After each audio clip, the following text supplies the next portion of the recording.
اور اسی طرح جب پاؤں کو دھویا جائے تو پوری احتیاط کے ساتھ پاؤں کا کوئی حصہ خشک باقی نہ رہے۔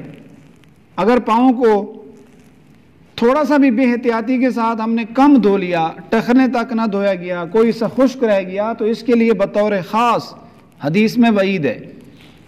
ایک غزوہ میں تھے حضور علیہ الصلوۃ والسلام، صحابہ کرام بھی ساتھ تھے۔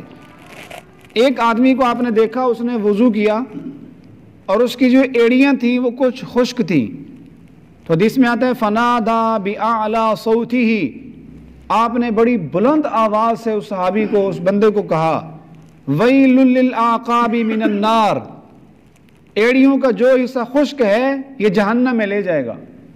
3 دفعہ آپ نے اسی طرح فرمایا فنادا بِأَعْلَى صَوْتِهِ وَيْلٌ لِّلْأَعْقَابِ مِنَ النَّارِ، ایڑیوں میں جو حصہ خشک رہ گیا اس کو پانی نہیں لگا، یہ خشک رہنا من النار، جہنم میں سے، یعنی جہنم میں لے جائے گا۔ یہ حدیث بھی جو صحیح بخاری شریف کی حدیث ہے اس بات پہ دلالت کر رہی ہے کہ پاؤں کو دھونا فرض ہے۔ اگر پاؤں کا مسح کرنا ہوتا تو پھر یہ حضور وعید کیسے سناتے؟ کیونکہ مسح کرنے میں تو پاؤں خشکی ہوتا ہے، ہاتھ پھیرنا ہوتا ہے۔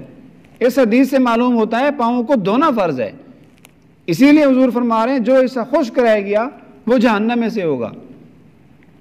دوسرا یہ نقطہ بھی علماء کرام نے لکھا ہے کہ اگر ارجلکم کا عطف رؤوسکم پر ہوتا تو یہاں اللہ تعالیٰ آگے کعبین کی قید نہ لگاتے، جیسے وہاں پیچھے کا سروں کا مسح کرو مطلقاً کہہ دیا، تو یہاں بھی اتنا ہوتا وارجلکم، مسح کرو پاؤں کا، الالکعبین، ٹخنوں تک، پھر یہ قید نہ ہوتی۔ الالکعبین کی قید بھی بتا رہی ہے کہ پاؤں کا مسح نہیں ہے، اگر مسح ہوتا تو مطلقاً ہوتا ارجلکم، بس اپنے پاؤں کا مسح کرو۔ یہ کہنا کہ ٹخنوں تک اس بات پر علامت ہے کہ پاؤں کا بھی غسل شرط ہے، دھونا فرض ہے نہ کہ مسح۔